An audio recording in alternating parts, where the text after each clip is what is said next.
The happy day of Kingdom Hall dedication is here.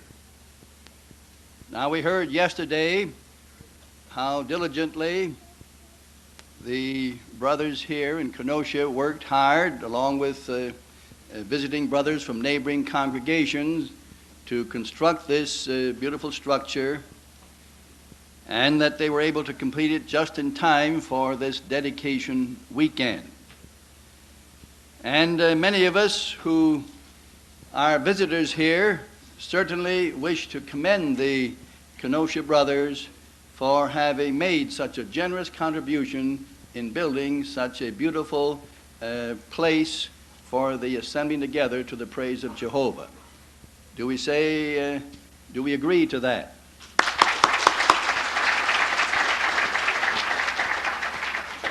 So this building is altogether different than what Christendom calls church buildings, with all their ornate internal trimmings and so on. But here we have a building, a duplex of 2 kingdom halls that are beautifully decorated with a new world atmosphere. Isn't that right?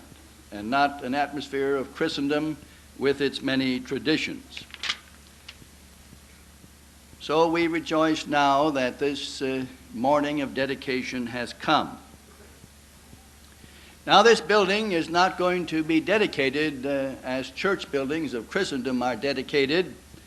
Their buildings are used for various purposes, even bingo games of chance, social undertakings, and so on. No, this building is going to be dedicated for a specific purpose. This building this morning is to be dedicated as a center for theocratic worship in this community of Kenosha, Wisconsin. And we're glad that there are 3 congregations that will be using this very fine facility, namely the North Congregation, the South Congregation, and we're glad also that the Spanish congregation will be able to meet here too. The official description of the purpose of this building is found in the organization book, pages 103 to 105. I quote, "The Kingdom Hall of Jehovah's Witnesses is the center of pure worship in the community." So this is our principal purpose, pure worship of Jehovah, the Most High God. It is the principal location where meetings of the congregations are held. So each of the congregations will have their set schedule of meetings and be able to use this combined facility to that end. It provides a central place from which the field ministry can be conducted. Jehovah's Witnesses are altogether different than Christendom's congregations.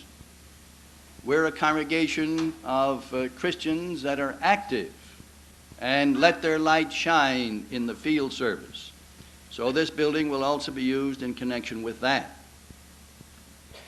In addition to its use for regular congregation meetings, and as a meeting place for field service, the Kingdom Hall may be used for wedding ceremonies.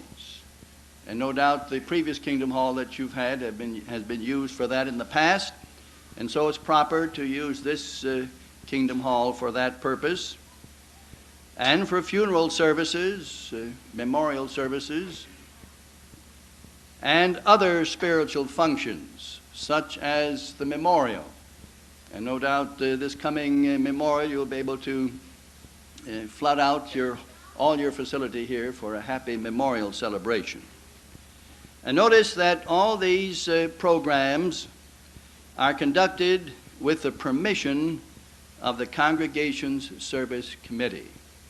For example, a wedding, you just automatically cannot arrange to have a wedding here some Saturday afternoon or Saturday evening. You have to work this out through the service committee of the congregation that you're associated with, and then they work together with the other elders and arrange the Saturday afternoon or whatever time is being requested. So this would avoid confusion, would it not? And the same thing is in connection with memorial services, funeral services likewise. Well, we're here to share in now the official dedication of this large facility. And what does the word dedicate mean? Is it found in the Bible? Well, it means to officially inaugurate, to voluntarily set apart, and to use for a set purpose, and in our case, for a sacred purpose. We know that every one of us, or most of us here, have already dedicated our lives to Jehovah God, and we've symbolized that by water baptism. But notice that we dedicated our lives to Jehovah God, not to an organization, not to other people.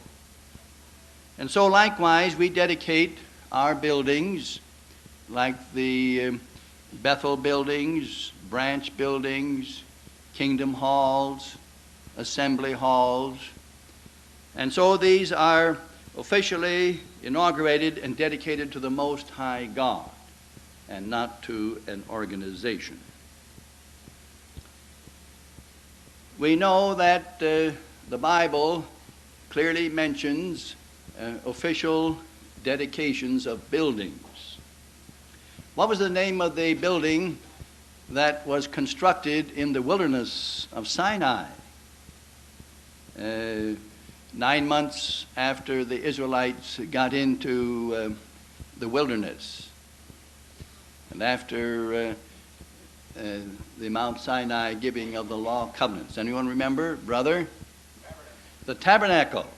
And so after 9 months, this building, portable building, was officially dedicated by Moses and Aaron and the others. Yes.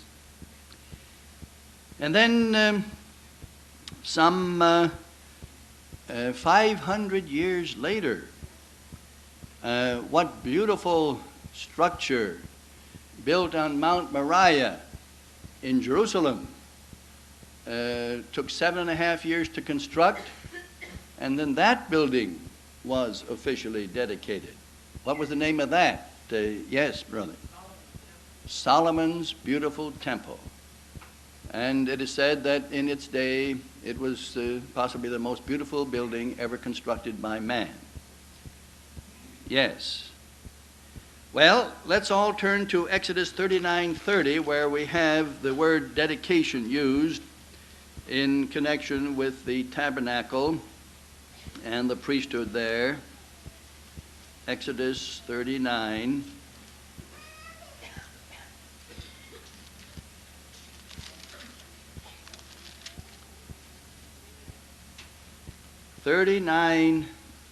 Verse 30.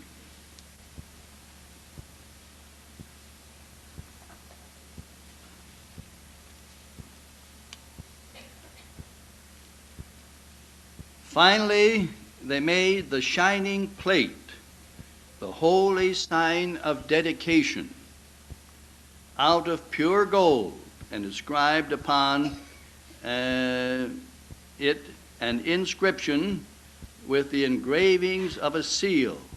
Holiness belongs to Jehovah. So this sign of dedication was worn by the high priest, and it was a gold plate, crown-like, on the high priest, and it had the words, Kadosh La Yahweh. Holiness belongs to Jehovah.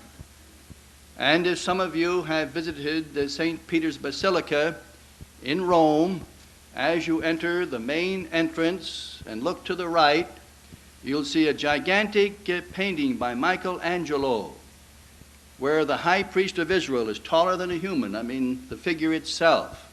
And you'll see right on his forehead the Hebrew words, Kadosh La Yahweh. Holiness belongs to Jehovah.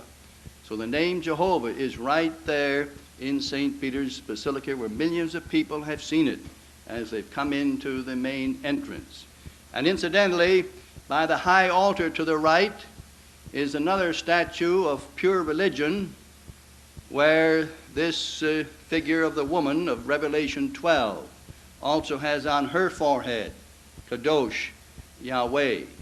They left out the L, meaning belong, but they have holiness is Jehovah in that, on that statue. So the name Jehovah does occur right in the center of Christendom's Roman Catholic hierarchy. But the point here is that there is this sign of dedication, the word dedication indicating that the high priest was dedicated as wholly belonging to Jehovah, not belonging to Israel, not belonging to an organization. Well, now what about the Greek scriptures? Do we find dedication there? Yes. John 10:22.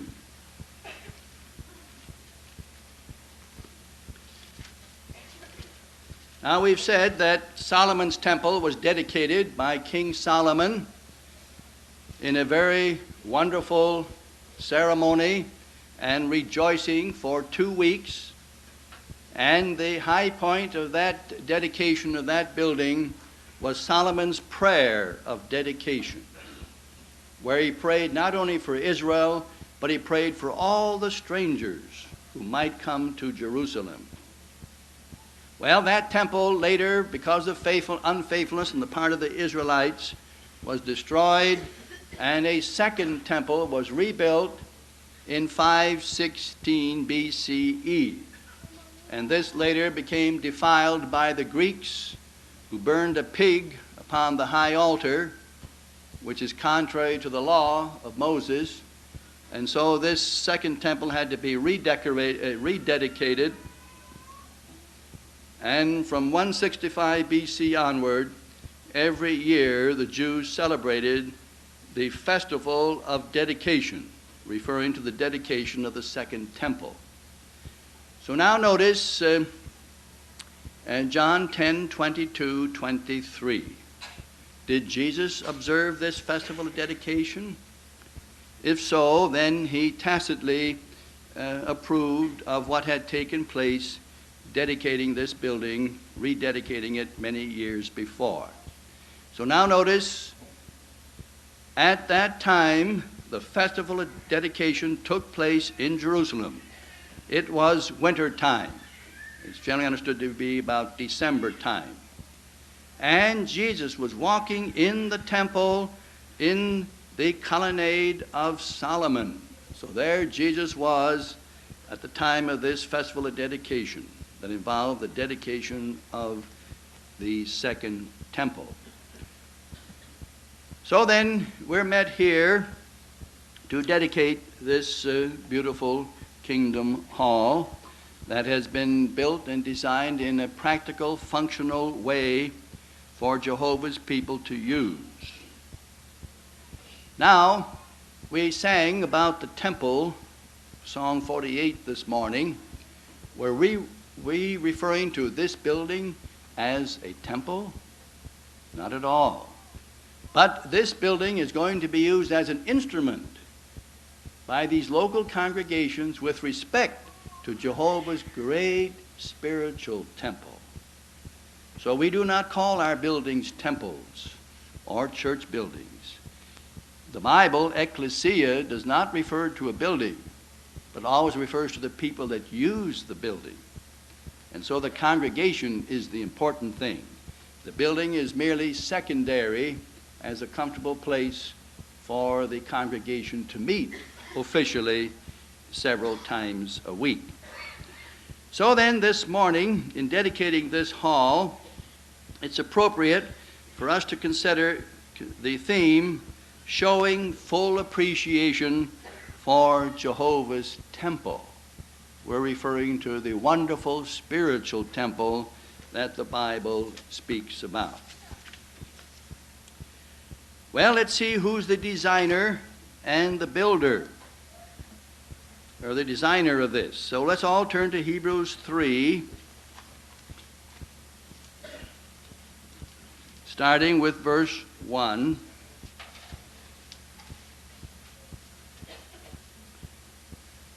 There Paul says, consequently, holy brothers, now there he's referring to the anointed ones of his day, partakers of the heavenly calling, these are one who are born again of water and spirit. Consider the apostle. So here's the place where Jesus is called an apostle. An apostle is a sent out one. Where was Jesus sent forth from? And therefore he could be called an apostle. Anyone a thought on that? Sister here. He was sent out from Jehovah. He was sent forth from Jehovah. So he came down from the heavens as a marvelous an apostle, sent forth one. So he's the apostle and high priest. He became also high priest of spiritual Israel when he was anointed in the year CE 29, whom we confess, the anointed ones follow him, Jesus. He was faithful to the one, and notice the word one is capitalized, so obviously who would the one be that's being referred to there? Sister. Jehovah. So Jesus was faithful to Jehovah that made him such. Incidentally, how does this disprove the Trinity? Where the Catholics and the Protestants say that God and Jesus Christ are one, the same. Sister. One is sent and one is the sender. Yes. And which is always the greater, the sender or the sent forth one? Brother Richard. Always the sender, yes. So here we see that God is the one that commissioned him and made him such, as Moses was also in all the house of that one. So Moses was a type that Jehovah had used. For the latter is counted worthy of more glory than Moses. So Jesus Christ, the greater Moses, has greater glory, inasmuch as he who constructs it has more honor than the house. Of course, every house is constructed by someone, that is, some designer. But he that constructs, designs all things is God. So Jehovah is the great designer and purposer. And so he's purposed a great spiritual temple, far grander than the tabernacle or Solomon's temple. And Moses was an attendant. Moses, as an attendant, was faithful in all the house of that one. So in connection with the tabernacle, he was faithful in connection with that. As a testimony or as an example of the things that were to be spoken of afterwards. So there was a greater house that's involved. But Christ was faithful as a son over the house of that one. We are the house of that one. So there's a great spiritual house involving the anointed. If we make fast our hold on our freeness of speech and our boasting over the hope firm to the end. So here he speaks of a great spiritual house in which the anointed are involved. And we shall see others are also involved in this wonderful spiritual temple. Now the spiritual temple is laid out according to the type, the blueprint that Jehovah God made for the tabernacle in the wilderness. And then Solomon's temple was built according to the same pattern, but just double in size, but still the same relationship. So then, both of these buildings had two chambers or two important compartments. Who can name those two compartments, or one of them, and then we'll get the other name? Sister here. All right, the most holy was one and the most important compartment or section. And what was the other called, brother in the corner? The holy place. The larger was the holy place. The holy place was like a waiting room. And the most holy was the smaller, but it was the more glorious, and it had the throne. It had the Ark of the Covenant, which was like a little throne. Well, now the Apostle Paul in Hebrews further describes the greater temple. So this most holy pictured what in reality? Sister here. Heaven itself. And who's on the throne in heaven? Brother back there? Jehovah, not Jesus Christ. Jehovah's on the great throne in the most holy in heaven. That's right.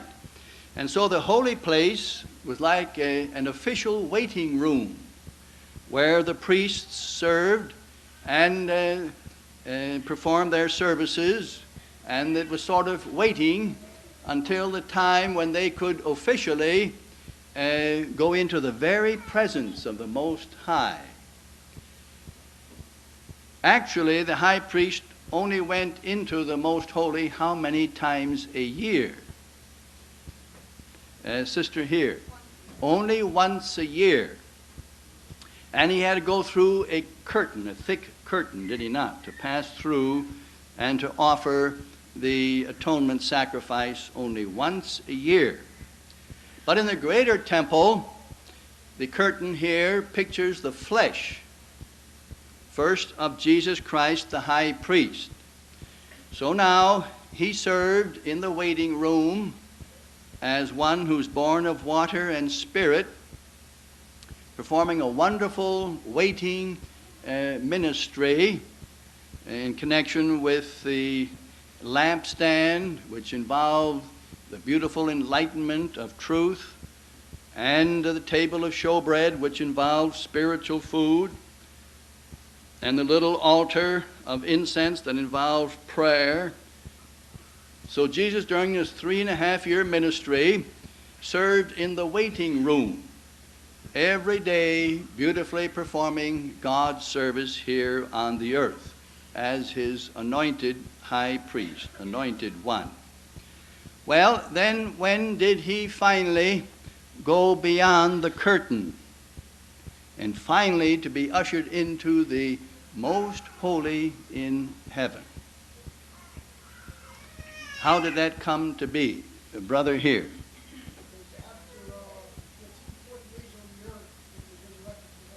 Yes. Well, first of all, he had to be faithful unto death. And then he went beyond the curtain of his flesh. And then Jehovah God resurrected him. And then 40 days afterwards, he ascended into heaven and came into the presence in the most holy of the Most High God. Yes. Well, he began an under priesthood that would have to also serve in the waiting room, waiting till the time when these under priests could enter the most holy in heaven. And so how many of these under priests were there to be in the course of time that would serve in the waiting room, in the holy place? Yes, brother. Eventually 144,000. And we still have about 9,000 some left on earth today. So they serve in the courtyard of Israel, in the waiting room, also sharing in connection with the shedding forth of spiritual enlightenment and the spiritual food on the table of presence, and also the prayers of incense that constantly arise to Jehovah. So that's their relationship in the marvelous spiritual temple. But now let's see, was there another courtyard later in connection with Herod's temple added on to the temple of, that is the courtyard of the priests, in which was this waiting room arrangement. Brother there. All right, the other one then. All right, the courtyard of the Gentiles. But was that courtyard actually attached to the courtyard of Israel? Yes, it was. Now this is important.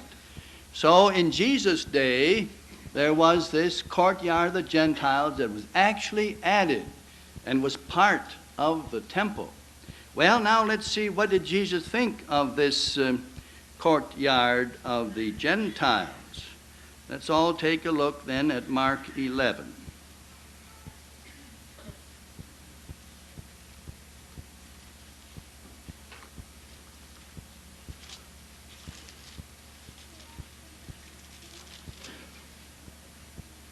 We'll start with verse 15.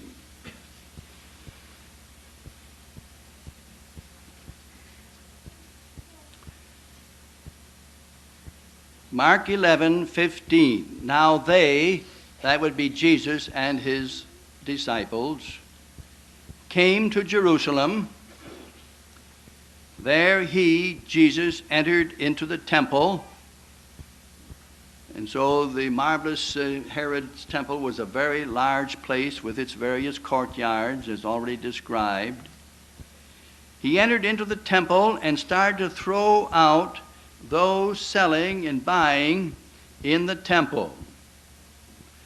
Now, the Jews never did commercial activity in the courtyard of women or of Israel. They always realized that that was a holy place. But somehow the rabbis, the Jewish rabbis, got the idea that since the outer courtyard was for the nations, why that wasn't important. So they permitted the buying and selling of doves and other equipment for the temple out there in that outer courtyard. And apparently they've been doing it for many years. So now let's see what Jesus did about this.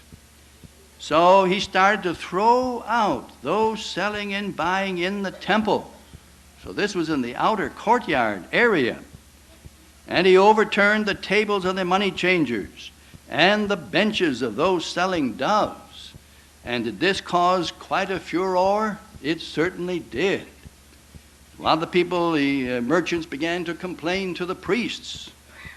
And he would not let anyone carry a utensil throughout the temple. So here's an occasion where we see Jesus violently, or forcefully rather, taking action as a zealous servant of God, almost like a greater Jeremiah. But he kept teaching and saying, as he'd done this and afterwards, as to why. So he asks, "Is it not written, my house will be called a house of prayer?" And those are the words of Solomon at the time he dedicated the great temple in Jerusalem. And so the courtyard of the nations was also to be a place of prayer, as well as the courtyard of Israel. For all the nations, it's God's purpose for the nations to come and worship and serve him. But you have made it a cave of robbers, this outer courtyard, to exploit the Gentiles. And the chief priests and the scribes heard it, and they began to seek how to destroy him, for they were in fear of him, for all the crowd was continually being astounded at his teaching. So Jesus cleansed the temple, and it's the outer courtyard that he significantly cleansed. And why is this of such great interest to Jehovah's people today? Because we're now living in the time when we see the fulfillment of this part of the spiritual temple. This part never had an application in the days of the first century, because only the anointed ones were being called and dealt with and shared in the sacred service in the holy place. Even in Brother Russell's time, 100 years ago, the brothers had no clear understanding of this outer courtyard. As a matter of fact, it was thought not to be important. And so in their day, they only concentrated on the anointed ones and their being faithful and doing the work that God assigned them to do here on the earth. It's true, right from the beginning, in Pittsburgh 100 years ago, we knew that eventually the earthly class were going to live on a beautiful paradise earth. But it wasn't thought that the time had come yet for the congregation of anointed ones to be involved in gathering the earthly class together. This was thought it was going to take place after Armageddon, after the Great Tribulation. But as we saw yesterday, the time came for Jehovah to begin what sort of a paradise before he would begin the literal paradise after Armageddon. And brother here, a spiritual paradise. Just like in the Garden of Eden, Adam and Eve and the animals were in a beautiful physical paradise. But it was only Adam and Eve that had relationship with Jehovah, and Jehovah could speak to them. He never spoke to the animals. And so Adam and Eve were also enjoying a spiritual paradise as well as a physical paradise. And obviously, which was the more important in Adam and Eve's time? And sister here, the spiritual paradise, something that the animals couldn't enjoy, but they could speak with Jehovah directly. Yes. So we didn't understand that now a spiritual paradise would have to be restored first. And then later comes the physical paradise. And so from 1919 onward, we began to preach, millions now living will never die. And then in 1923, we had an understanding that the sheep were the ones that had to cooperate with the king's brothers, and they would be carried through. And then later, we had an understanding of the Jonadab class that helped Jehu. But when it came to the great crowd or great multitude of Revelation 7, as we said yesterday, we did not have a clear understanding. We thought that Revelation 7 referred to a secondary heavenly class. So then, in what year did we have a corrected understanding of Revelation 7, verses 9 to 14? The brother here at the end. Well, a little later than 1931. 1931, we got the new name, Jehovah's Witnesses. Brother at the corner. Well, 1934, we understood that the earthly class were to be dedicated and baptized, but still, those were the sheep referred to in Matthew 25. Those were the Jonadabs. But what about Revelation 7, 9, about the great crowd? Brother here, Brother Krieger. Well, that's when they realized there was a great gathering of the great crowd. And the great crowd would be an earthly class. 1935. Yes. I was at that Washington convention. How many of you were here at that Washington convention? Well, apparently a couple. But I remember sitting there in the audience and hearing Brother Rutherford discuss this matter. And as he cleared this up for us, and it had been discussed at Bethel many months before, why that great crowd just descended out of heaven, so to speak, as far as understanding is concerned, and merged with what we already understood to be the earthly class. But now we saw that they were involved also in Jehovah's temple. Now let's all turn to Revelation 7.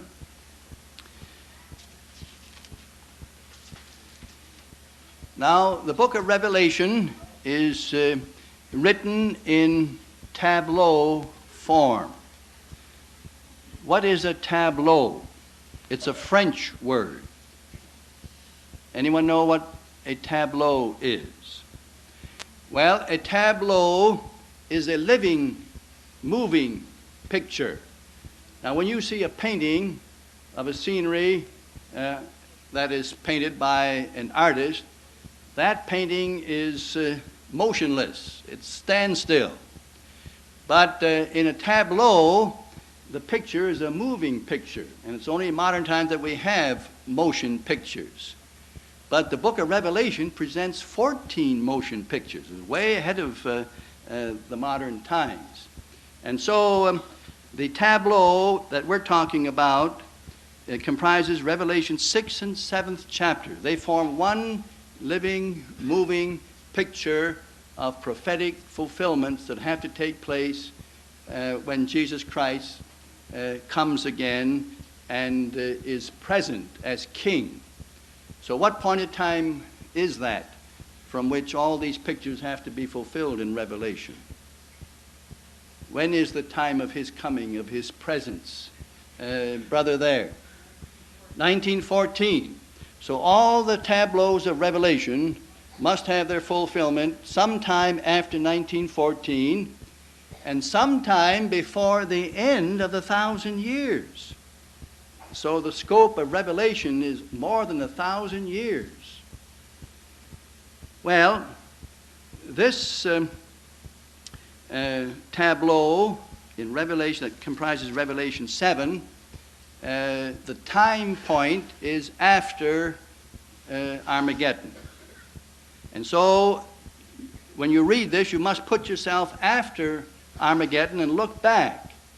And when you look back in this period after 1914, how many were successfully sealed to comprise the anointed, those that are in the courtyard of Israel? The first part of Revelation 7. How many are there that after Armageddon, as you look back, will have been completely sealed? Brother in the front row. 144,000. And then also as you look back, and this is now way after Armageddon, you look back, how many others got through the Great Tribulation? Brother DeLacy. A great crowd. Could you number that great crowd? Does the Bible give a specific number that's going to get through, sister? No. So now let's read verse 9. And after these things I saw. So in this living picture you see, and look, a great crowd which no man was able to number, out of all the nations and tribes and peoples. So this is a great international gathering of many peoples of many nations, not just Americans.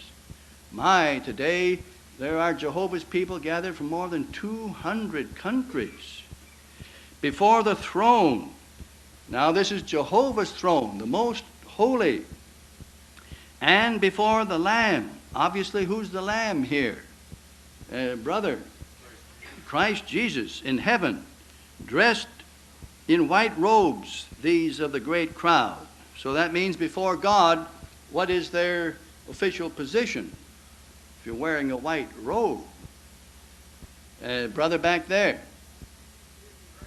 They'd be righteous, clean, yes. And they would have put away all their moral uncleannesses and so on. And there were palm branches in their hands, like the festival of booths. And what sort of a time was this festival of the booths, the festival of ingathering, when the Israelites used palms there? Sister? Yes. Sister Butler. Yes, but what sort of an occasion, what sort of time was it when they did this? It was in the fall, harvest time, that's right, brother. A time of great joy, nothing but joy. Yes, and so they're acknowledging also what? Well, verse 10, we have a sample of their sermon that they are now using in the field service. They say, salvation we owe to our God, that's Jehovah in the most holy, who is seated on the throne, and to the Lamb, Jesus Christ. So this means they've already taken their stand for the sovereignty of God. And we're in that time now. Now let's skip on down to verse 14. So right away I, John, said to him, the angel who was giving him this information, my Lord, you're the one that knows the question was asked, who are these of the great crowd? We never realized that they were to come along now. And the angel said to John, these are the ones that come out of the great tribulation. Notice it already it mentions it as if they'd already come out. Well, it is true when the time position is after Armageddon. As you look back, yes, the great crowd did come through. And they already washed their robes and made them white in the blood of the Lamb. They already dedicated themselves and got baptized. That is why they are before the throne of God in the most holy, and they are rendering him sacred service day and night. Where? In his temple. But in which part of the temple are they now worshiping day and night? Brother, in the outer earthly courtyards, yes. And the one seated on the throne, that's Jehovah, will spread his tent over them, protecting them. Why do they need this protection during this period of time rather than after Armageddon? Now let's see, we'll have some others here. Brother? Because Satan and the demons and the warring nations are still operating today. They won't be operating in the new order. So as you look back now, Jehovah will spread his tent of protection over them. So there is the beautiful tie-in now that the great crowd, and we now see it since 1935, have come along in large numbers and now have an official standing day and night. And when the great crowd offer prayers, does Jehovah God hear them? Absolutely. And so, would the outer courtyard now be unified with all parts of Jehovah's spiritual temple? Yes. Now let's review that. In John the 17th chapter, Jesus said, what was his relationship with Jehovah God? Well, he said he was in union with Jehovah God. So Jesus Christ is tied in with Jehovah God in this great holy temple. He's the high priest. And then in John the 17th chapter, what did he pray for his disciples? Brother there? That they would be in union with him. So they're tied in with Jesus. And they've been tied in with him now for 1900 years, have they not? Now, John 10:16 goes on to say that Jesus has other sheep, and now what must be done with them? Are they just going to be allowing to roam here and there all over the earth? Sister, they must be brought into how many folds? One fold. And how many shepherds must there be? Sister there? One shepherd. So they must come in with the anointed. And so, are they united with the anointed? Yes. So the great crowd since 1935 are tied in with the one spiritual temple. The spiritual temple then involves relationships. Those of the anointed have got to serve this side of the curtain until they die. The others of the anointed have already been resurrected and are with Christ in heaven with Jehovah. And now the great crowd are solidly brought in and have this solid relationship. So then there's a flow of theocratic governmental power. We'll be studying that next Sunday in connection with how many keys of knowledge was Peter given in symbol of Jehovah's developing kingdom. Brother here, we now see 3 keys instead of 2 keys. When you visit the Vatican again, and the Pope, who recently came to this country, he has a coat of arms, and the coat of arms has 2 keys. And the Catholics say that Peter got these 2 keys, and therefore all authority comes to Peter now. And then above the 2 keys, you see the triple crown that the Pope wears. And so the Pope blasphemously claims now to be the King of heaven, the King of earth, and the King of hell. And all his power flows from those 2 kings.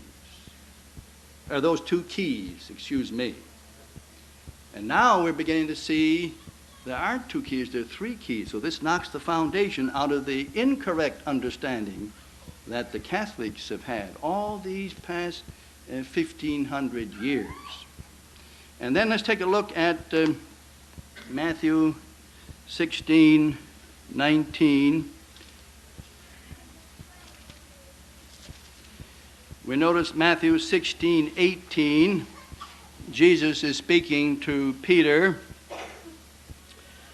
And before he was speaking, Jesus said in this discussion, in verse 13, "Who are men saying that the Son of Man is?" So he's inquiring of them what the people are saying about him. Who do they say he is? They said, some say John the Baptist, others say Elijah, still others say Jeremiah, or one of the prophets. Jesus said to them, "You though, who do you say I am?" And get authority and power. In answer, Simon Peter said, "You are the Christ, the Messiah, the Son of the living God. Power will be flowing through him." In response, Jesus said to him, "Happy you are, Simon, son of Jonah, because flesh and blood did not reveal it to you, but my Father who is in the heavens did." You got this faith and confidence through Jehovah, not through man. Now Jesus said, "Also I say to you, Peter, you are Peter." Peter's in the masculine. "And on this rock mass," and there the Greek word changes to the feminine.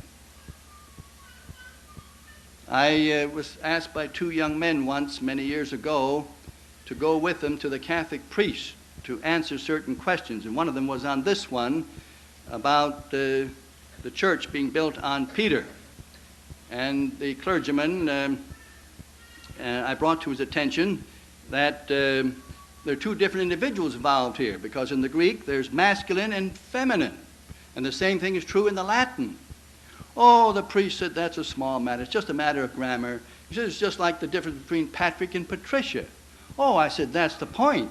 Jesus says, your name is Patrick, but upon Patricia I will build my congregation." So Jesus is merely saying, yes, your name is Peter, but upon the rock mass, which is feminine, that's referring to Jesus, is the congregation being built upon.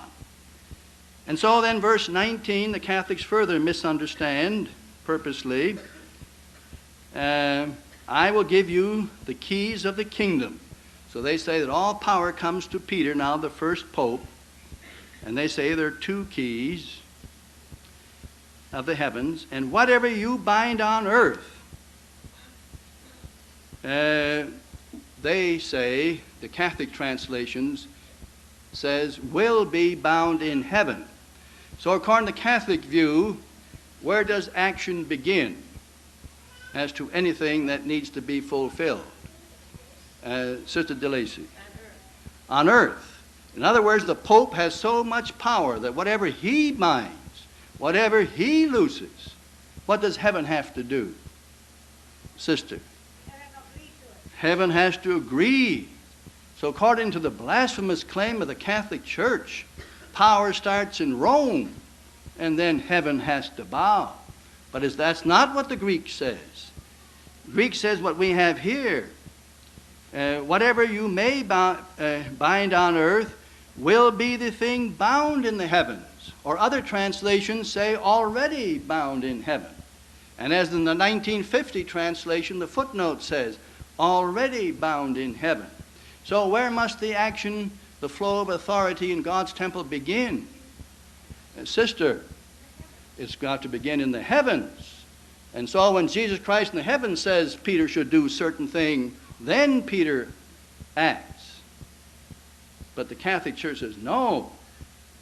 Peter, and they claim falsely to be his successors, they determine what's going to be, and then heaven has to follow. So their view is untheocratic. But the Bible view is that the flow of power is from the most holy in heaven downward, downward, downward. And so, who is the lowest part of the temple that's happy to receive guidance and instructions? Brother over there. Yes, the courtyard of the Gentiles, the great crowd. And so the great crowd, the earthly class, will even swell by means of the resurrection to be perhaps billions in the new order. And so the flow of wonderful authority out of the most holy in heaven is always downward, downward, downward, is it not? And that's the way we're going to have righteousness and peace operate on this earth, later made into a physical paradise for all time to come.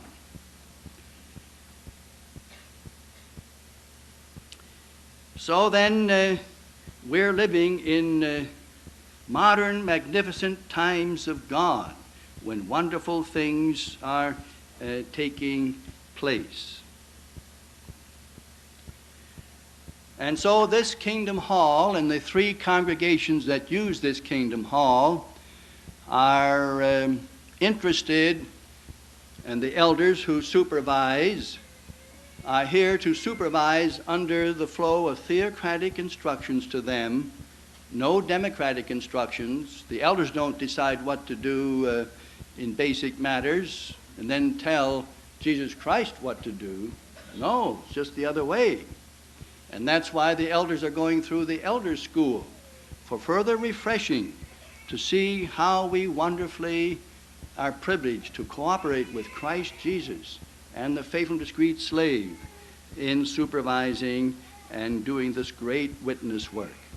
So then the three congregations here are involved in preaching the good news, having meetings here for everybody to be spiritually fed and to get this proper background and strengthening of heart, so that as the great tribulation comes, they'll be able to keep spiritually awake, and always whatever they see happening, they can strike it against their background knowledge and know where they are and have presence of mind to be found faithful day after day.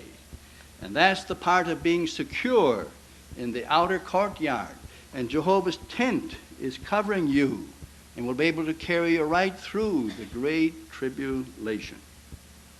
And so this Kingdom Hall is merely an instrument, is it not, where these three congregations can operate and perform their work in harmony with God's great spiritual temple. And so we pray for peace and happiness and joy on the part of all the congregation members here.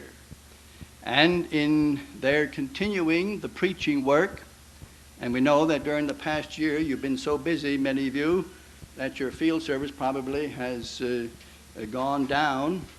But now, as you conclude your construction work, may your field service grow greater, so you'll have the real happiness and joy of finding more out there in the field of Jehovah's sheep and bring them here so that they too can become part of the great spiritual temple of God. It's only those who are in the temple of God and are true worshipers that are going to be hid through the great tribulation. Every once in a while, some of our brothers feel, well, they can put one foot in the outer courtyard, and where can they put the other foot? Sister back over there. Out in the wilderness. And is the world a wilderness today? It's getting more wild all the time, is it not? So you can't have one foot out there. So, brothers, we all need to have both our feet in the spiritual temple and be 100% devoted in our love and service of the Most High God and Jesus Christ, his King and High Priest. Now, just like Solomon, when he shared in the dedication of the temple in Jerusalem, he offered a prayer of dedication. And so we Jehovah's Witnesses also offer a prayer of dedication when we go on official record in dedicating a facility like this. We want to go on record before Jehovah, before the angels, and before the community round about us, that from this day forward, this building is dedicated for the purposes and as an educational center concerning the Most High God, Jehovah. So at this time, I would like to offer such a prayer of dedication. Jehovah, you who are the marvelous sovereign God of all the universe, we recognize that you are residing forever in the most holy in the heavens. And we come before your lofty throne of presence in the name of Jesus Christ, our King and High Priest. And we come at this time on this special occasion in connection with the dedication of this Kingdom Hall as a facility that will be used by the three congregations here as a meeting center for theocratic education and theocratic field service. These brothers have worked long and hard in building this building, and now it has come to this point of completion. And so we're happy to go on record before you and before all the angels and before the neighborhood here in Kenosha that this building now has been officially dedicated from this day forward, and that the congregations will use this building carefully and in harmony with your will and in harmony with its dedicated purposes as an educational center concerning you and your marvelous purposes and the glorious worship of you in connection with your spiritual temple. So bless this congregation, its children, its youth, and all its members as they happily share together in using this facility. Bless the Worldwide Brotherhood too, and the brothers at Bethel, Brooklyn, and the work that radiates from there to the four corners of the earth. Bless too our brothers who are in many lands of restriction and persecution, such as the countries of Eastern Europe and many places in Africa, Ethiopia, and Malawi, and brothers in South America too, and other places in Asia, and particularly our brothers in Korea now, in view of the troubles there. Uphold these brothers in their integrity, that they may continue to stand firm in your temple and in full relationship with you. So this has been a happy time this weekend to be here together to share now in making this public stand in dedicating this building. Forgive us of our sins now. Grant us your peace and mercy and favor as we look forward to the happy days ahead, finishing this witness work, and we long for the time when your name will be completely vindicated in the great tribulation, and then as survivors to live on into the new order to share in rebuilding this earth into a beautiful physical paradise, even as we're already entering a spiritual paradise. Altogether, our lot is a marvelous one, and we're very happy and rejoice to be here this day. So we give you thanks now in the name of Jesus Christ, our King and High Priest. Amen. So it's my happy privilege now to officially declare that this Kingdom Hall has now been dedicated to the Most High God, Jehovah.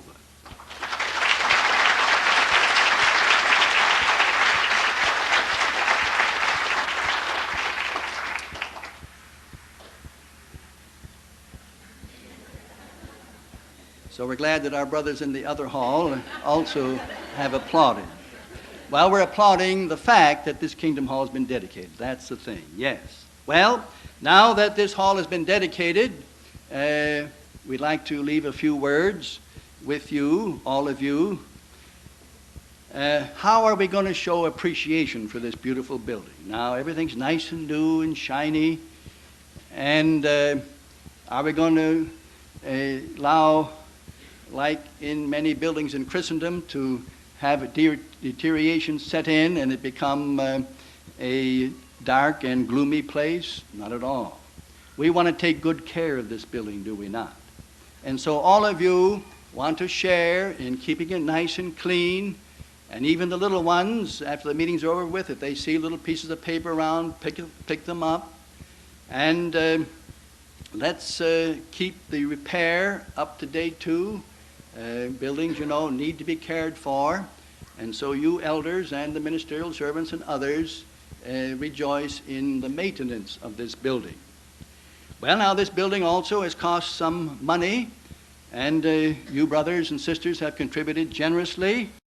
But we need to keep contributing for its maintenance, and we know that you will show your appreciation by this continued support. Now,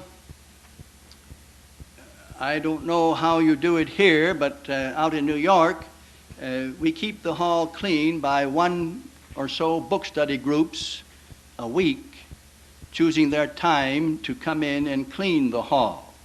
What do you do here, Brother DeLacy?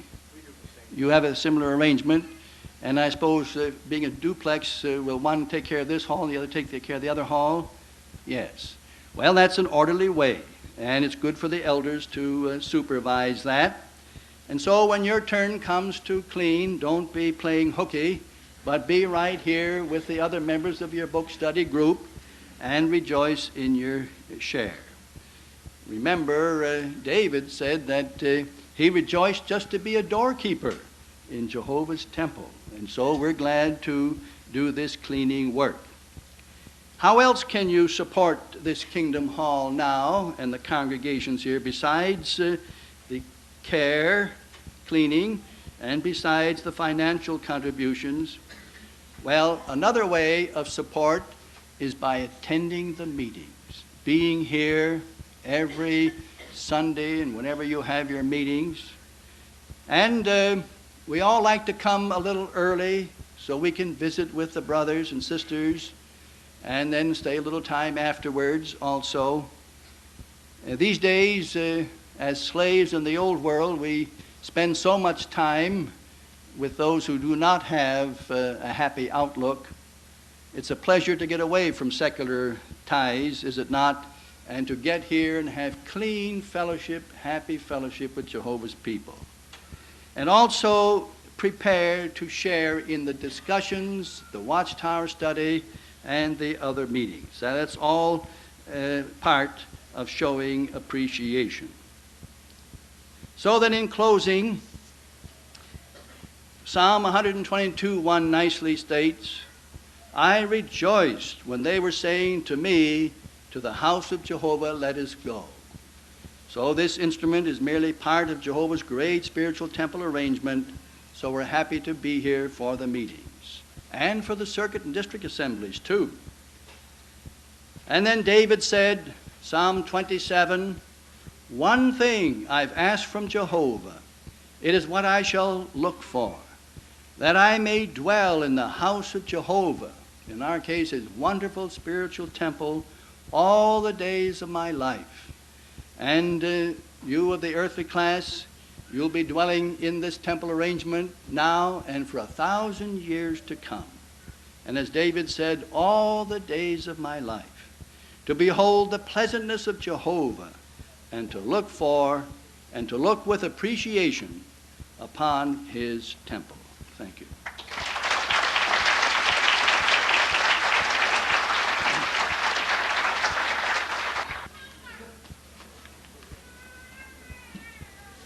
Well, it was very fitting as part of our weekend of Kingdom Hall dedication that we had this excellent Watchtower study on Jeremiah and the cup that all nations must drink at God's hand.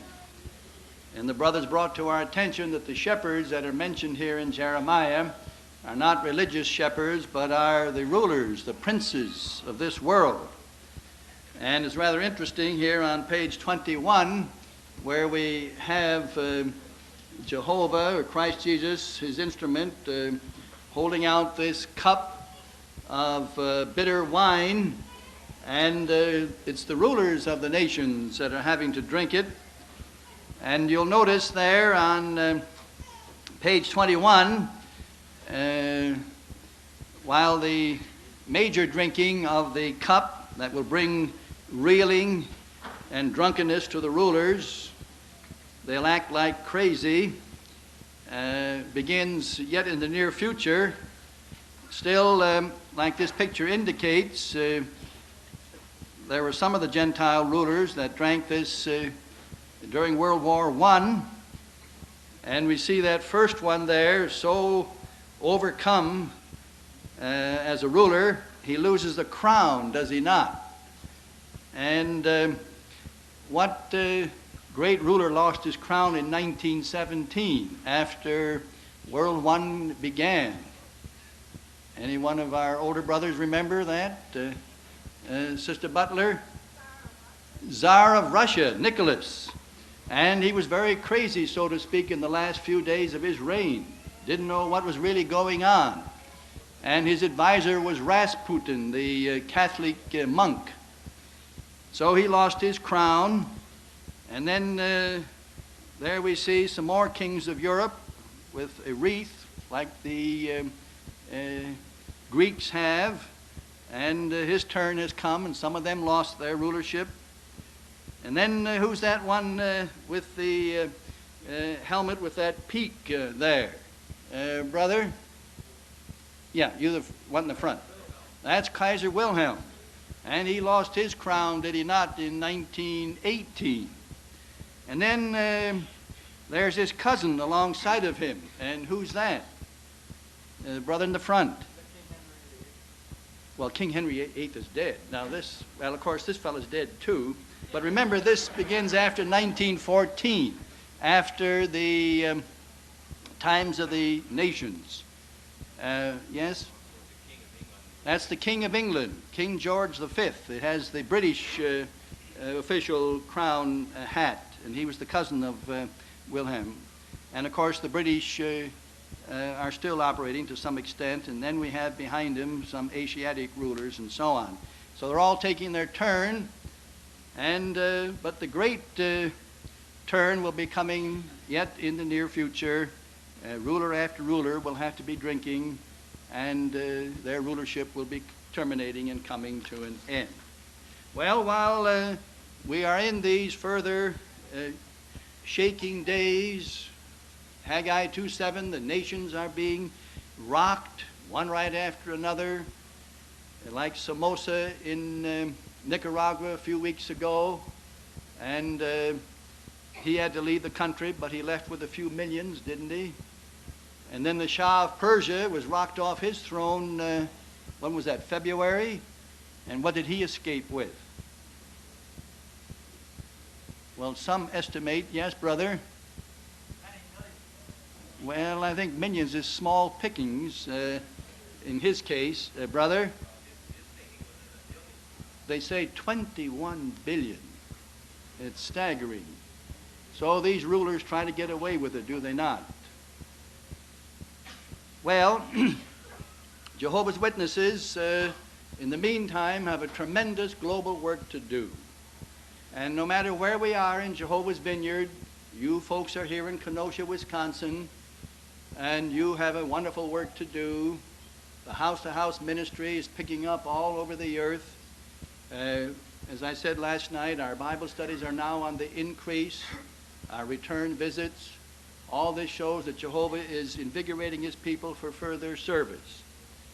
And it's been the privilege of my wife and myself to be visiting branches, just like circuit and district overseers' congregations.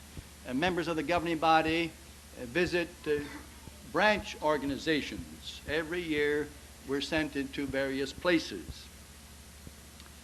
I might just mention my family and myself were in Russia in 1975. It was a very thrilling experience to be there. And Brother Franz, F.W. Franz, was there last August. His interesting experience was, as they were in the tour bus, they had the same tour guide, a lady, every day. She spoke English. And, well, they were only in the bus 2 hours. That is, the lady was in their bus. And she said, and they were all Jehovah's Witnesses. It was a busload of Jehovah's Witnesses from Finland and the United States. And so she right away said in English, there's something different about you people. That's what she observed. So one of the brothers asked her, well, what do you mean? Well, she says, none of you smoke. Well, the brother answered, isn't it true that many American visitors that come over here don't smoke anymore? Well, yes, but she says there's always one or two that smoke. But she says, none of you smoke. So that made a great impression on her. And so they right away said, well, we're Jehovah's Witnesses. Well, she said, that's interesting. You know, one of Jehovah's Witnesses just called on me here in Leningrad 2 weeks ago. So she was very friendly, and they had they witnessed to her for the next couple of days. But when we were there in 1975, we saw young folks, and some of the Finnish brothers, young brothers, are very adventuresome. They speak Russian, and so they go to Leningrad in Russia for a few days vacation, and that's part of their pioneer work. They always dress in blue jeans. And in Russia, all the youth want blue jeans, but the government up to 1975 did not give in and wouldn't manufacture blue jean material for the youth to have blue jeans. And so right away when you're on the streets with blue jeans, the young people are drawn to you right away. And so these young pioneers are able to witness in this way, right on the streets. And they mentioned, well, of course, we're Jehovah's Witnesses. We couldn't sell you our blue jeans. They're willing to give 5 times the amount. They're willing to pay $75 a pair, and that was in 1975 for a blue jean. The young people are that anxious for blue jeans. And so they mentioned that they couldn't share in any black market activity, and they want to know why. Well, then this gives them a chance to witness. And then the young brothers told us there that they then asked the young people, have you heard about Jehovah's Witnesses before? Oh, yes, everybody's heard of Jehovah's Witnesses. We go to shows, and at the end they mention, give a warning, be careful, don't accept any of the propaganda of Jehovah's Witnesses. And then they mention that in their place of work every 3 months there's a little talk given to warn the people against the propaganda of Jehovah's Witnesses. Well, a few weeks ago, a new book has come out in Russia called The Truths of Jehovah's Witnesses by V.V. Konak. And one of the brothers at Bethel, of course, is a Russian translator, so he translated some of the excerpts of this book. And this man admits that he infiltrated into our work over there for 5 years. And so I'll read a few of these excerpts, and you can see that there shines through a tremendous work that is going on in Russia. So much so that the government has had to produce this book and other publications in a sophisticated way to try to discourage the youth and others to look into the matter of Jehovah's Witnesses.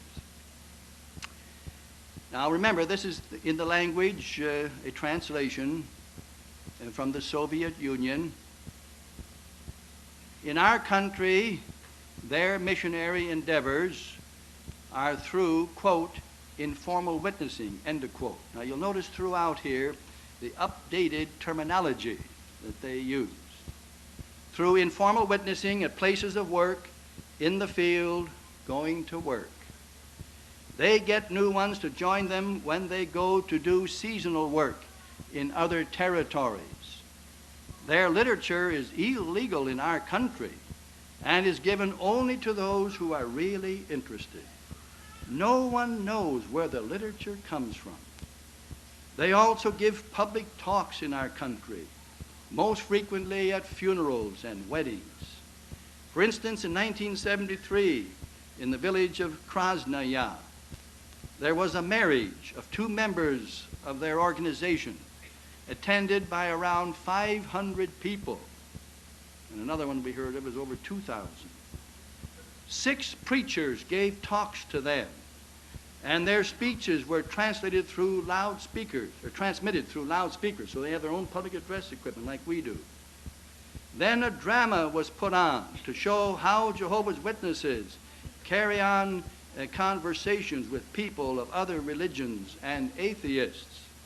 In conclusion, a choir came forth, accompanied by 2 orchestras playing religious songs. So what do you suppose he's describing? What was going on here? Brother there. A circuit assembly was going on. So you see, the brothers have initiative and courage and go right on.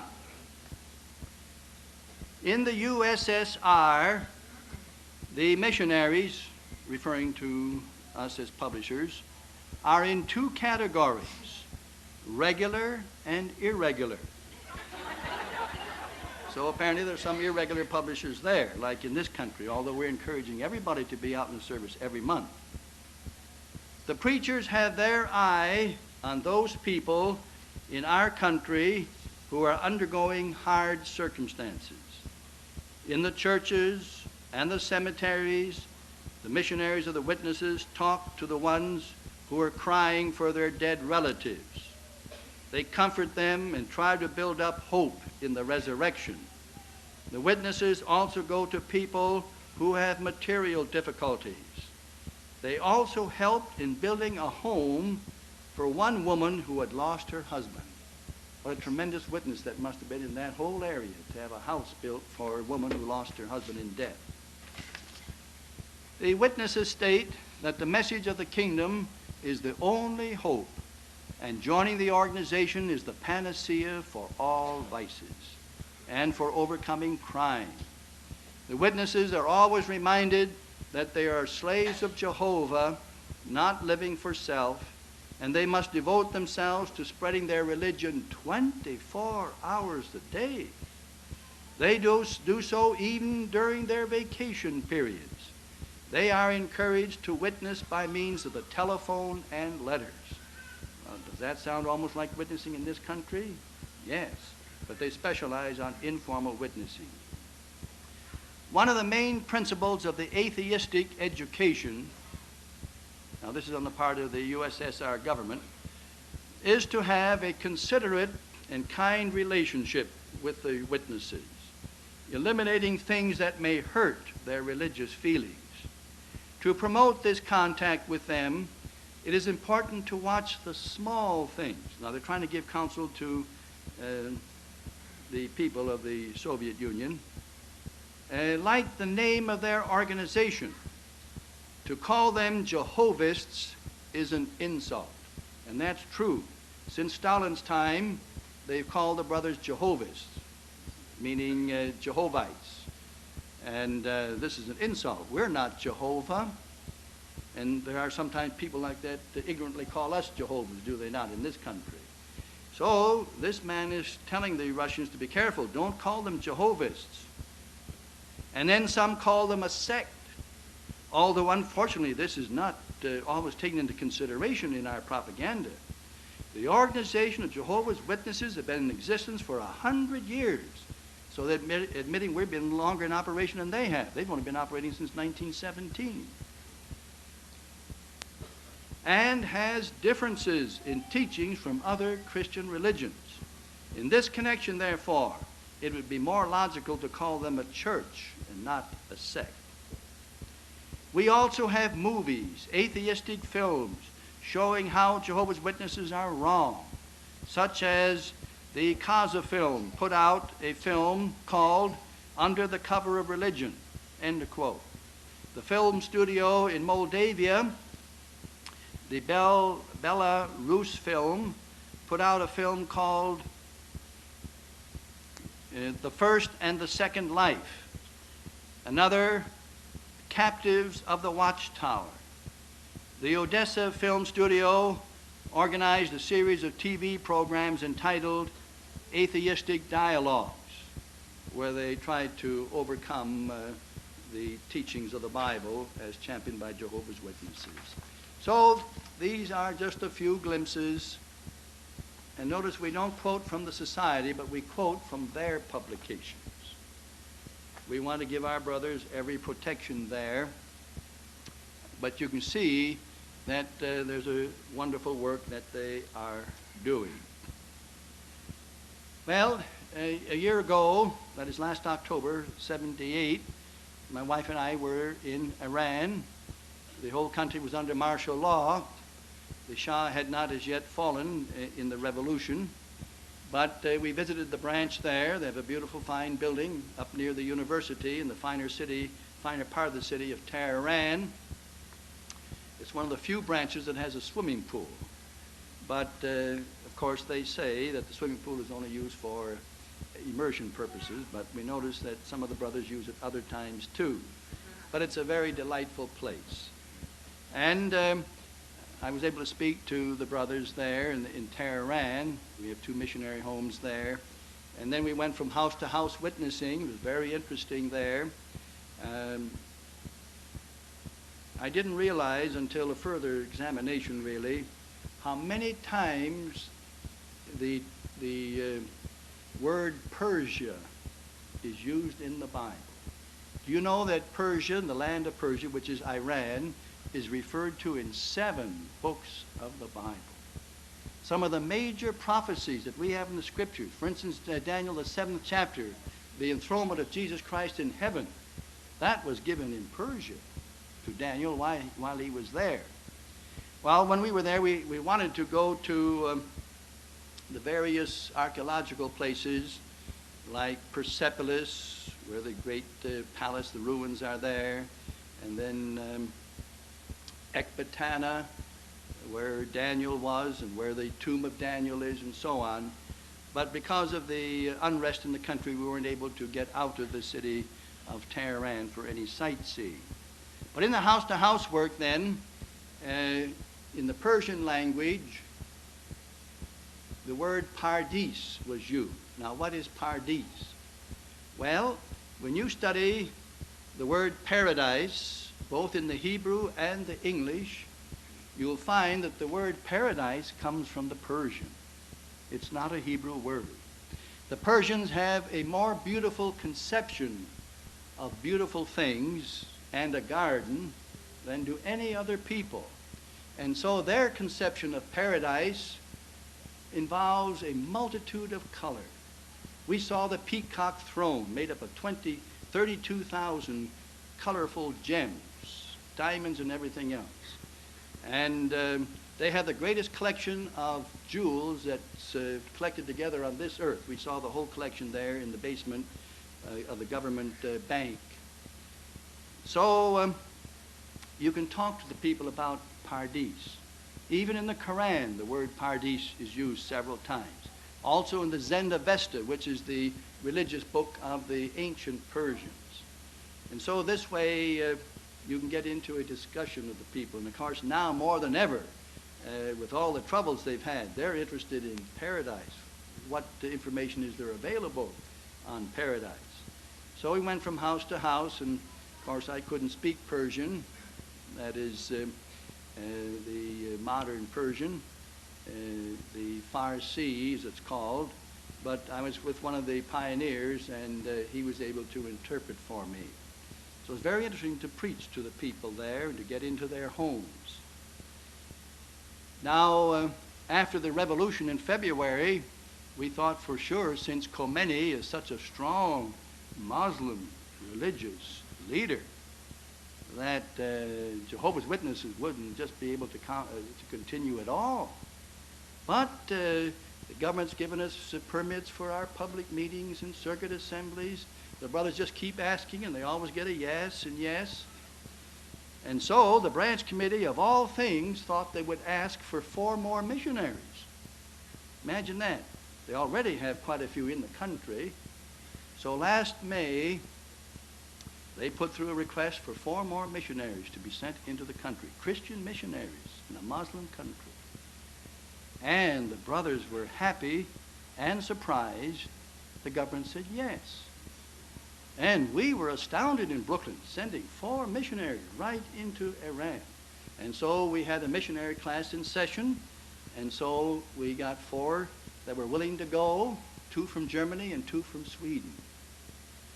Incidentally, it so turned out that of all the missionaries in the 3 missionary homes, not one is an American. And so when the trouble came, there were no Americans there. They were all German, Finnish, Swedish, one was British, and so on. And so now, on September 20th, 4 missionaries left Europe and are now in Iran and are sharing in the witness work. And the missionaries say there that, incidentally, they're not called missionaries, they're called religious teachers. But the government permits these religious teachers. And the people now say, well, how's happened you Christians are the only ones that stayed? All the other ministers have gone, fled the country. And that's true. And so now the brothers, the public realize that they've had the courage to stay.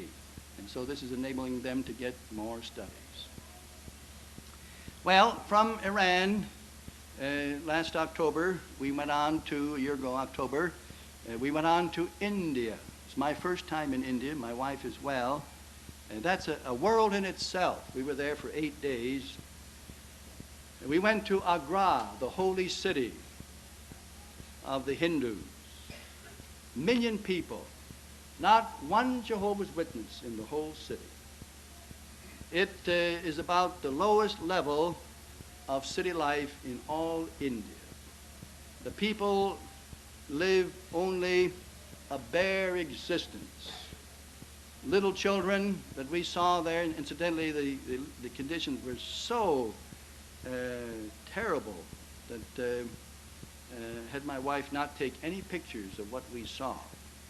And that's where they have these holy cows going around in the city, and the people are starving, and yet, of course, due to their religious bondage, they won't touch the milk or the, of course, they don't take any of the meat that comes from the cows. And children are starving, and our guide showed us several of these that just won't live more than 4 or 5 years. Their life expectancy is very low. You see thin youths waiting for jobs all over the city.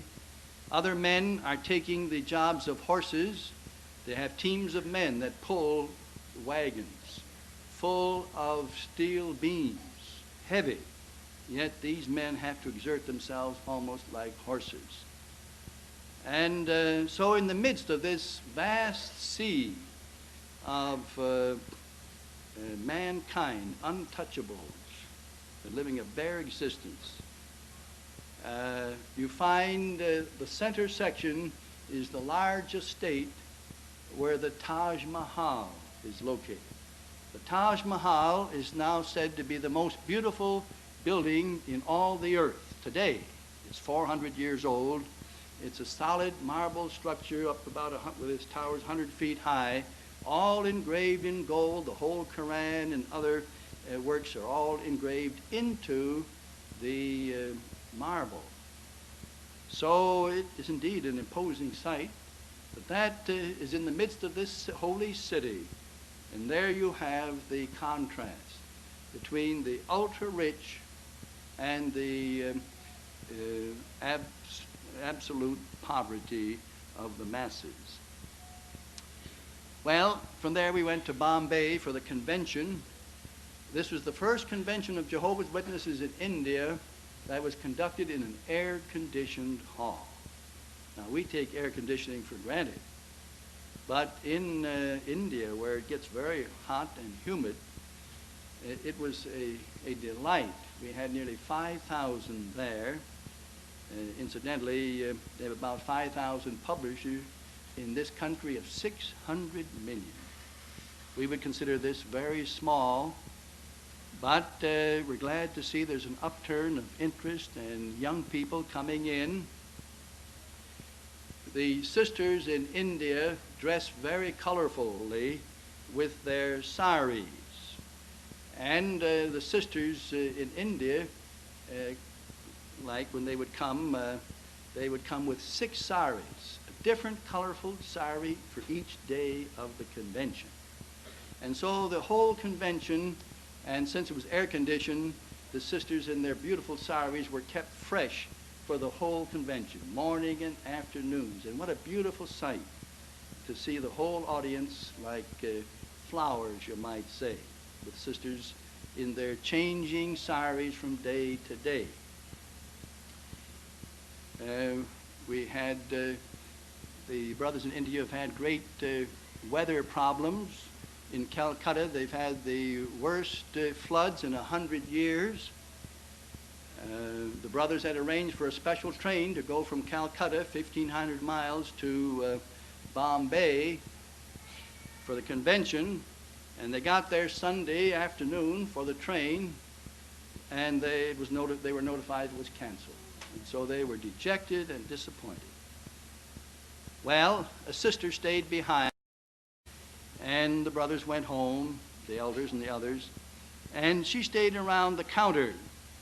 And later on, she heard one of the trainmen come in and said that it was decided to send a test train through the flooded waters to see whether the rail bed was holding. And so they're going to send a test train through from the central of Calcutta on the way out and on to Bombay.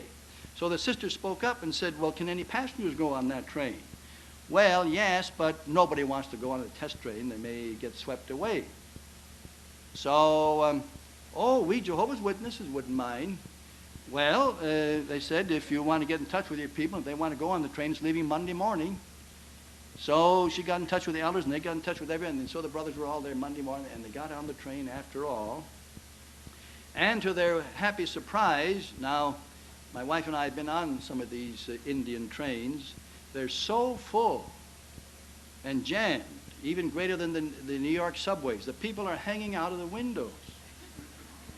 But you know, this train that left Calcutta, there wasn't an outsider that went on the train. They were all afraid to go. So the brothers had all the seats themselves, lots of air, and were able to ride in style out of Calcutta. Through the flood waters, no trouble, the rail beds held, and so they got to Calcutta by Wednesday, or to Bombay by Wednesday for the assembly. Other brothers came by busloads from various parts of the country in spite of troubles, and were there for the convention. So we had a very happy time. We even had the ex-prime minister from one of the northern states, a very fine man. His wife's in the truth, been very active, and he is only just now coming along. He speaks English very well. He's been prime minister for about 20 years, and he only resigned about 4 months before the convention. And he was there, and he stayed to all these sessions and listened with interest. And all the sessions were in English and then translated into Hindi. So it was a bilingual convention, and I had a chance to talk with him a couple of times. He later came to visit Bethel. We hadn't come back yet from our round-the-world trip, and was glad to see the headquarters, he and his wife. In times past, he's been here in the United States. For example, on one of his visits, he was a guest of the White House during J.F. Kennedy's time. And had many personal talks with him. He's had talks with practically all the world rulers. Mao Zedong in his time, and Khrushchev, and other world rulers, Zhou Enlai. And so it's very interesting. He made contrasts between his governmental experiences over the past 20-some years with all these world leaders and Jehovah's Witnesses.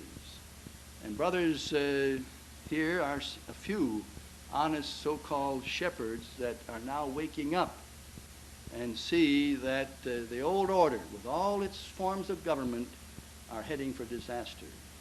And so we hope that he will have the courage to dedicate his life. He's also a physician, but a very fine man. So we're glad to have met him. Well, from India, after very many interesting days there, we went on to Indonesia. Now that's way over near Australia. And the work's been banned there since 1976. Well, we were able to get in as educators and tourists.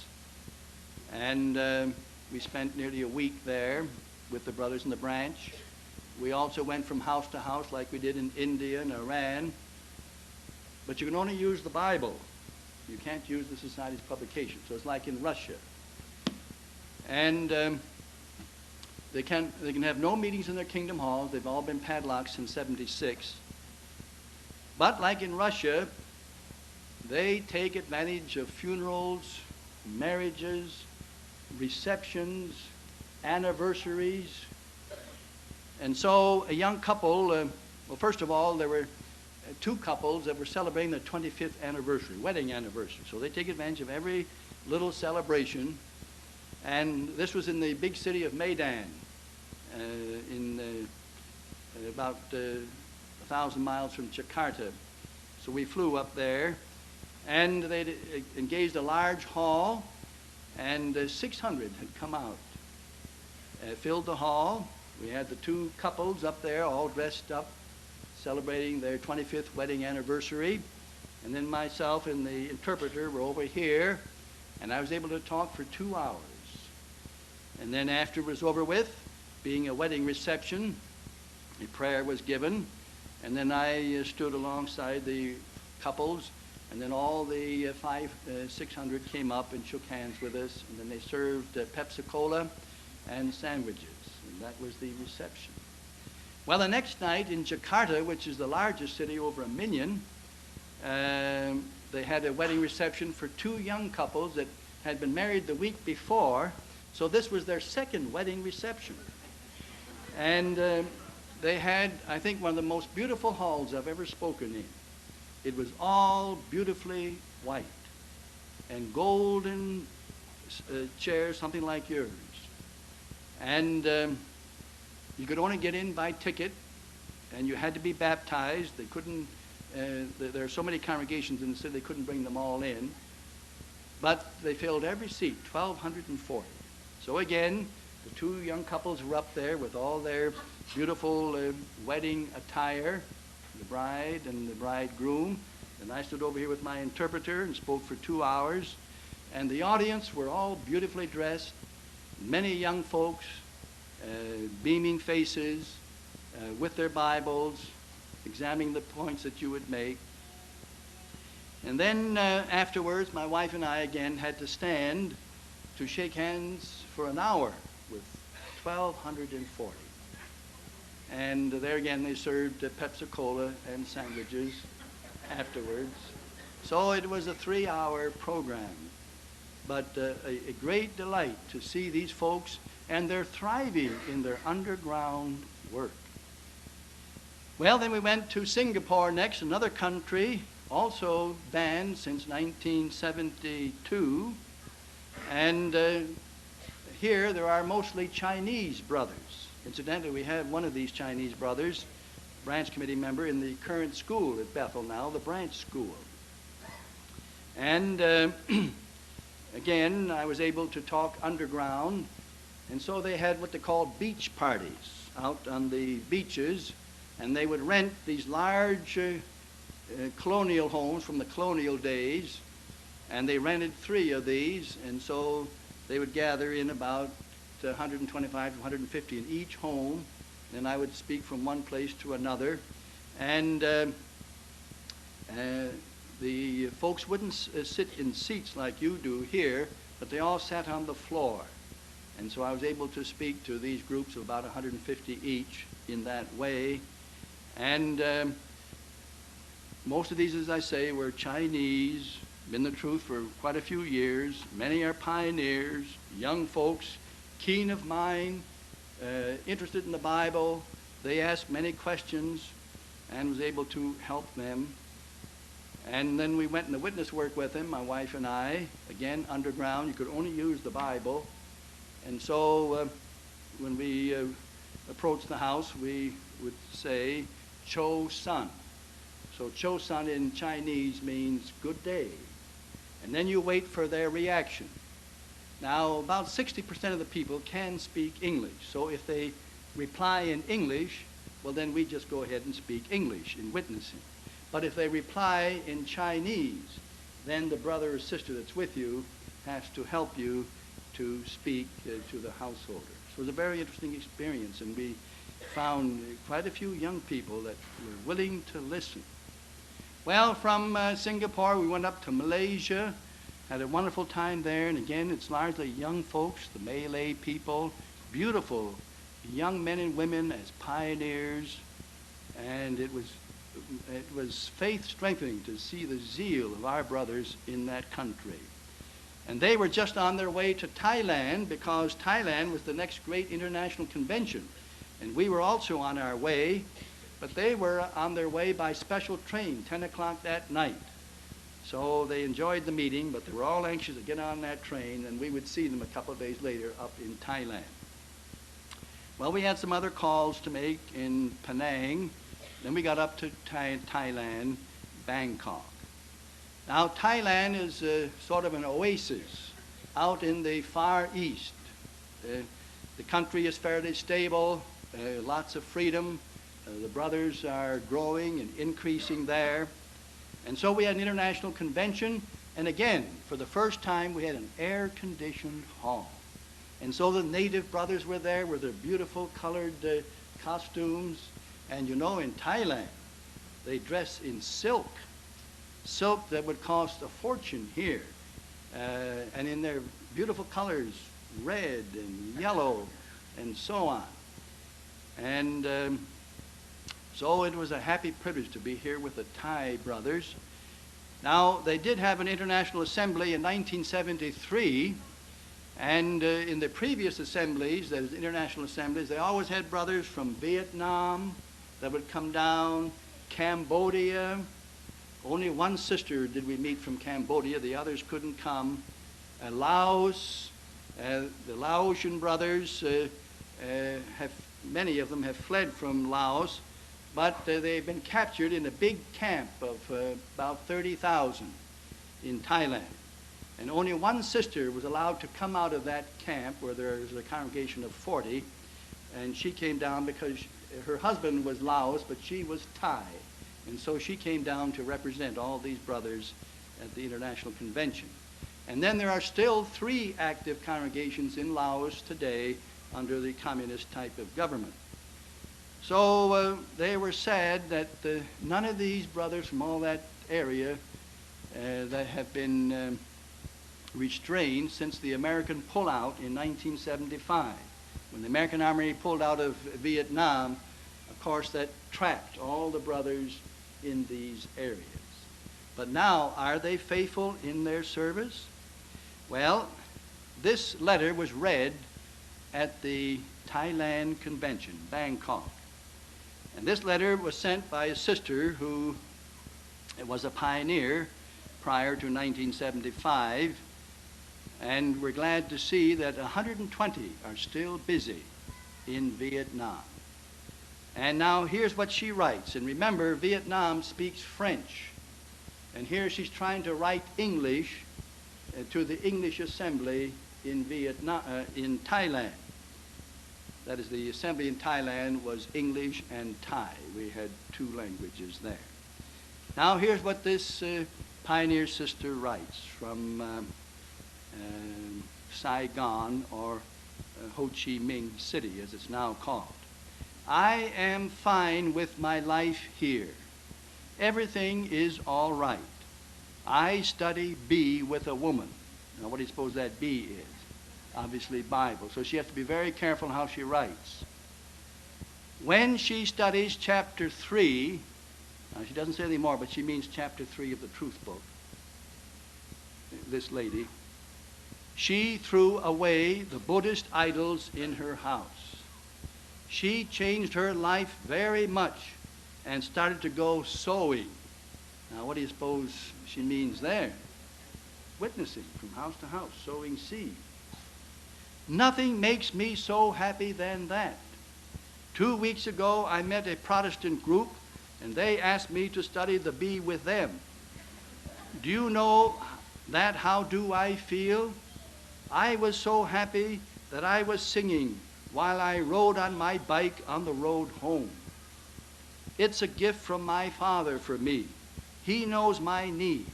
If during the week I don't talk, I feel sick and headache.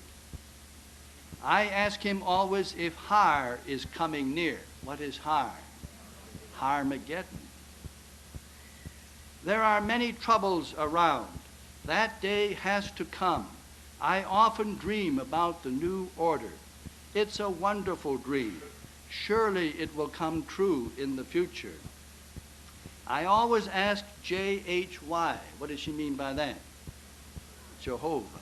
I always ask Jehovah, save all of us around the world, that many more hear the good news.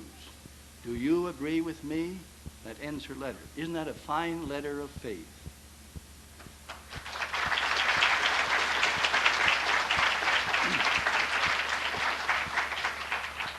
And Thailand also had floods during our convention time, and the flood came up to the second step of the air-conditioned hall.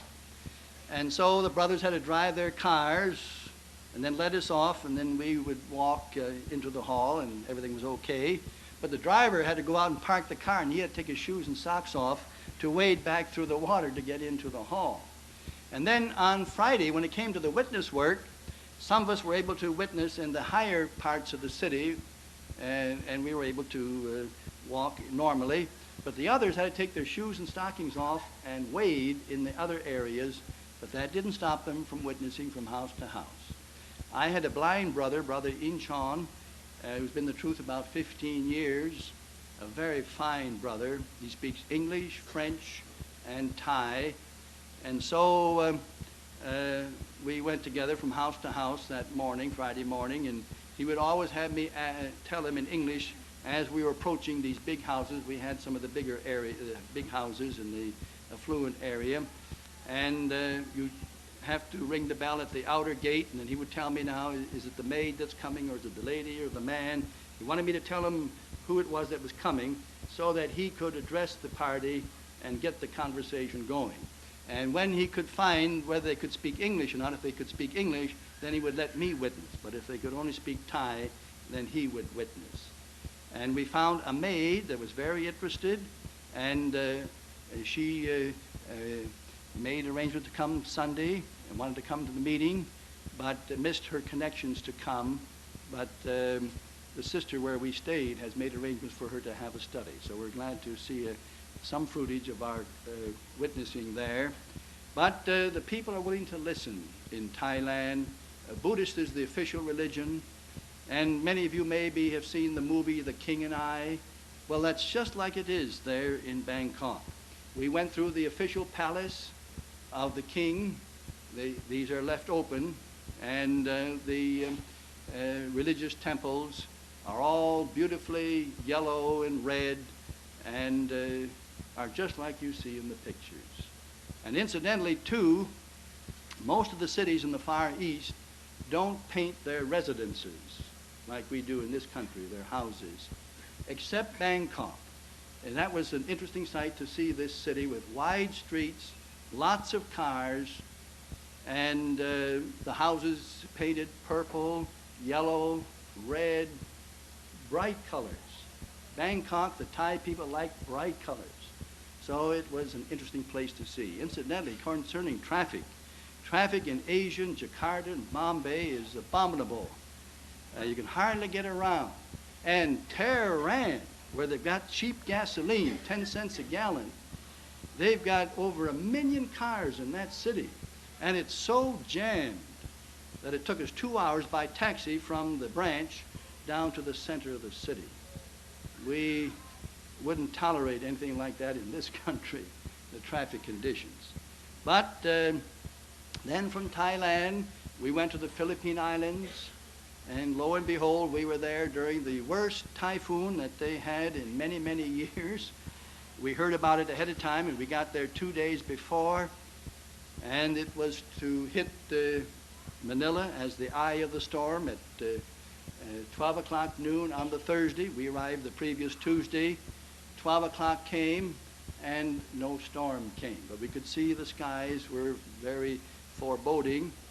Incidentally, you have to give credit to the government there by television and radio. They gave constant warnings and reports of where the storm was and how it was coming and so on. Well, the brothers at Bethel, the society has a beautiful campus of 5 fine yellow structures.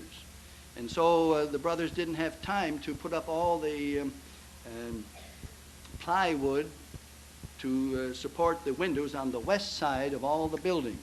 So they were glad the storm didn't come 12 o'clock noon. So they kept boarding up the windows. Well, the next time the government set for it to strike was 8 o'clock. So we were all in our various rooms looking at the television and the radio, listening to the radio, and having some refreshments in these various rooms and talking and visiting. Nobody would go out to studies or meetings. They were all canceled for that night. And there we were, and we all knew that as soon as the storm would hit Manila, all lights would go out. No more electricity until the storm was over with. So 8 o'clock came. We were all waiting. No storm hit Manila. So the next warning was for 10 o'clock. And almost to the minute, 10 o'clock, we were all sitting together there, and yes, the storm began. The lights went out. So everybody went back to their rooms to try to weather out the storm. And brothers, the winds were 225 kilometers an hour, about 150 miles an hour, that really hit the buildings. And we just had to lie low. It's just like going through maybe the Great Tribulation, the great storm. You just don't know when the building might go down, but you just stay there and hope for the best. So next morning, 6 o'clock was over with. Everybody got out to see what happened. 5 of the big trees had been blown down, but none of our buildings were damaged. Then we heard a little later on that 200 people had been killed. Many homes were lost, even some of the brothers. But the local congregations were right on the job with relief, helping one another.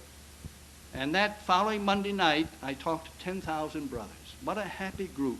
And they'd already forgotten the storm of 3 days before. And they were ready and willing to keep moving ahead. I also spoke to the brothers way down in Mindanao. The typhoon didn't come way down there. But in Mindanao, half the island is in the hands of the communist guerrillas, and the other half, the government. And there's constant clashes. And in this whole island, there are thousands of brothers. And the brothers have made clear their stand of neutrality, both to the guerrillas and the government. And just before I got there, 2 of the brothers had been killed by the guerrillas, a father and a son. And so the brothers and elders got together a committee, and they went down to those guerrillas, the communists, and laid the law down to them. Now, you know very well we're neutral. And we do not share either with the government or with you. And we don't want to hear any more of this killing or molesting of Jehovah's Witnesses. And they promised not to touch Jehovah's Witnesses. And so I spoke in the large city down there to 7,000 brothers. And they're working in that difficult territory down there. Well, from Manila, we flew on to Guam, met with the brothers there. And then my wife and I did island hopping in the Micronesia. We stopped in Truk and spoke to the brothers there, and then Panapay, and then Majuro, and Johnson Island, and Kwajalein, all these places that were outstanding names during World War II. Then we finally landed in Hawaii, 4,000 miles further on down the chain of islands. And brothers, you ought to speak with those Pacific Islanders. In this country, we haven't seen a totally relaxed person. But when you speak to the brothers and sisters on these islands, the natives, they're so relaxed, smiling, have no worries and concern. They already have a physical paradise. They don't have to work for the food. It's right there, bananas and all the fruit. But still, they want the real paradise that God is designing for them. And so I spoke to more than 100 in some of these groups, and it was a very great pleasure and joy to have an interpreter there and speak with them. So it's going to be wonderful to see God's members of the great crowd from these islanders and all these other countries too. Well, we've been in Africa, and also had some remarkable experiences there. As I was telling some of the folks yesterday, we went to the city of what was it? Agboa. That's a congregation about 40 miles north of Lagos. Incidentally, Nigeria is the largest country in Africa, 80 million people. We have around 100,000 brothers. The work is tremendous. The branch office there is a collection of buildings, modern, air-conditioned, so on, but it's all too small. And so the society has now bought outside the city 60 acres, and they're building a brand new complex of buildings. And next to the complex of buildings, the brothers in Manila, they have over 100 congregations there, are going to build an assembly hall. So this will be a theocratic complex about 40 miles out of Lagos. But nearby there is the city of Agboa, and we went to see the elders there and spent the Saturday with them and have a nice little kingdom hall. And at noontime, all the sisters of the congregation spread a big meal for us. We were their guests, and we've never had a meal like that. It's unforgettable. It was all fruit, about 10 different kinds of fruit. They know where to start with this fruit, that fruit, and that fruit, and then you end up with bananas in their various ways of serving them. And all the sisters were there. There must have been about 20 of them, all dressed in their native costumes, all having part in this, getting this big meal ready for everybody there. And then the young men were fishermen, and they put on a demonstration. This is right by the sea, and they put on a demonstration out in the water, how they cast their nets in curves. Beautiful sight. We took pictures of them.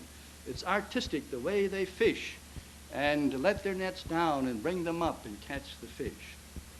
And then, oh yes, I forgot to say that they served palm wine. And we'd never had palm wine. It's pinkish. But, yes, we get palm wine right away. Well, how? So they sent a couple of young brothers right up 40 feet up on a palm tree, up a palm tree, and they have these big palm nuts. And they put a little siphon in, and they siphon out the palm wine. The wine is fermented right in the coconut there. And every couple of days they go up and siphon out some more. So they went up there and siphoned wine for us. Now it's not strong, but it is a very delicious, it has some fermentation as wine. So Africa, we went to Kenya. We went on several safaris, saw these marvelous animals. Brothers, the animals in the zoos here are dirty looking. The elephants that are natural out there in the wild have shiny skins. Most of them are brown skin, not gray like we have here. And it was beautiful to see them, a whole herd with their little ones, take a bath in the river and see the mothers squirt a shower upon the young ones and so on.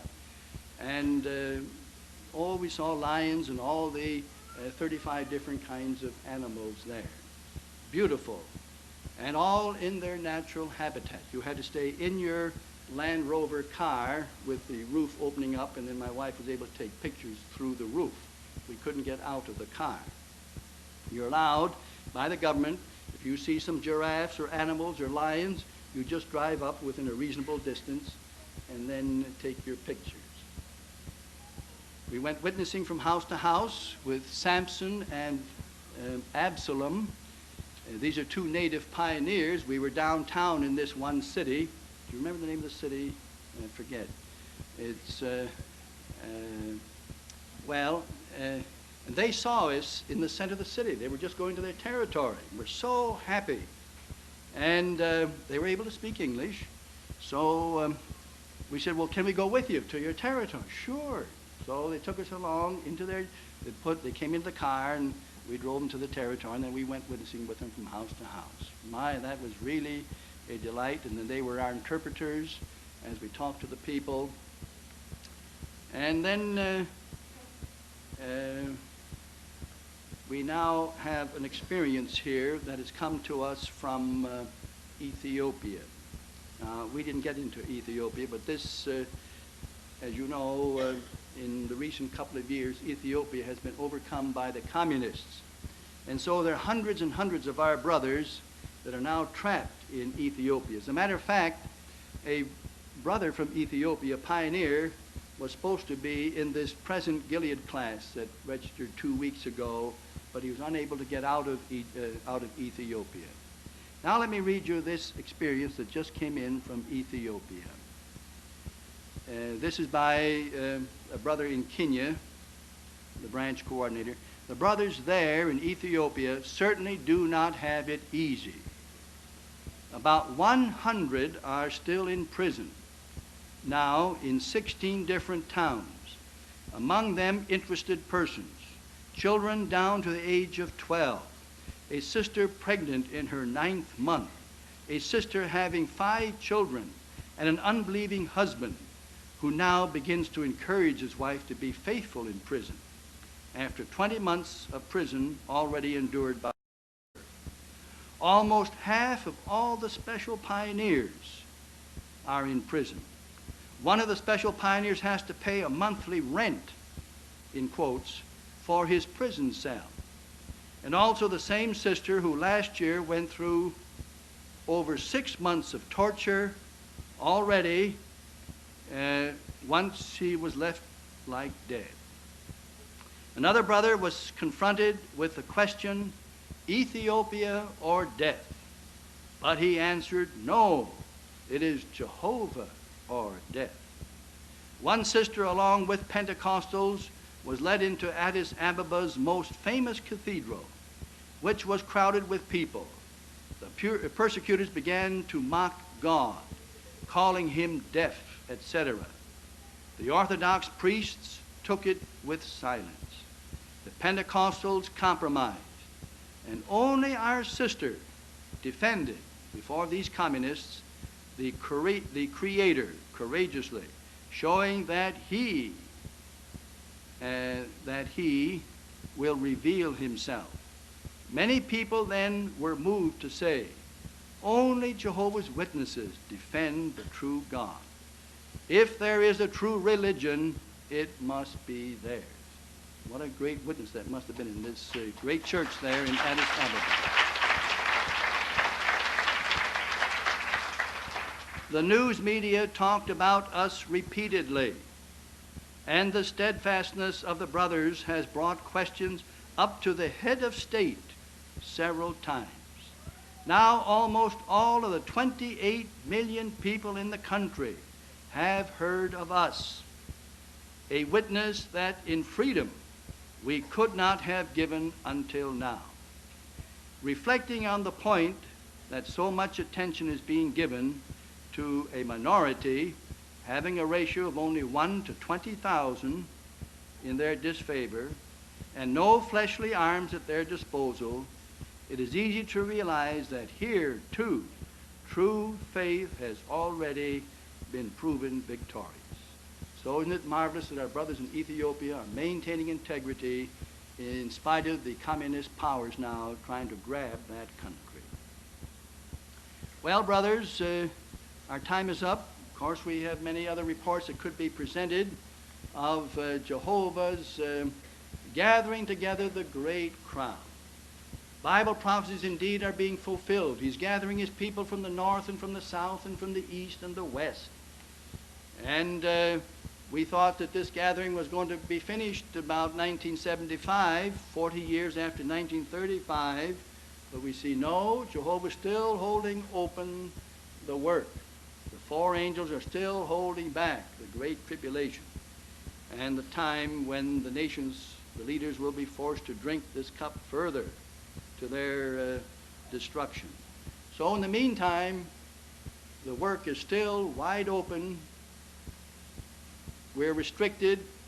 We were, until September 27th, restricted in 49 countries. But on September 27th, the next day, the 28th, we got a telephone call from Central Africa there used to be an empire there, Central African Empire, but King Bukase was overthrown, I think, on the 26th of September. And the 27th of September, the new president took over, and the country was changed from a Central African Empire to a Central African Republic. And one of the first decrees that this new president made was to remove the ban on Jehovah's Witnesses. It's amazing. And this was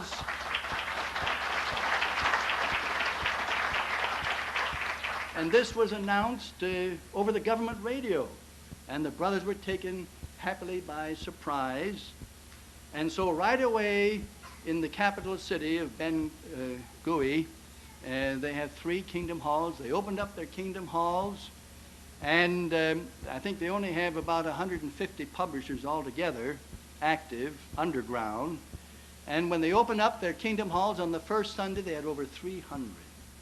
So this shows that Jehovah still is holding open the doors in some of these countries, and we're glad for that. So, brothers, it's been a pleasure and a joy to have had your invitation to share with you in the dedication of this Kingdom Hall, this large, beautiful facility. And may Jehovah indeed bless all of you now as you use these 2 halls to the full and share in the marvelous theocratic educational work now open to all of us. And, brothers, now, don't forget, every year our spiritual feeding is increasing. And already the Society has made full plans for 1980. And none of us will want to miss the 1980 district conventions. So may Jehovah bless you too as you make plans to be in attendance at one of these great conventions in 1980. So again, my wife and I say thank you and continue to have the joy of Jehovah, which is our true strength.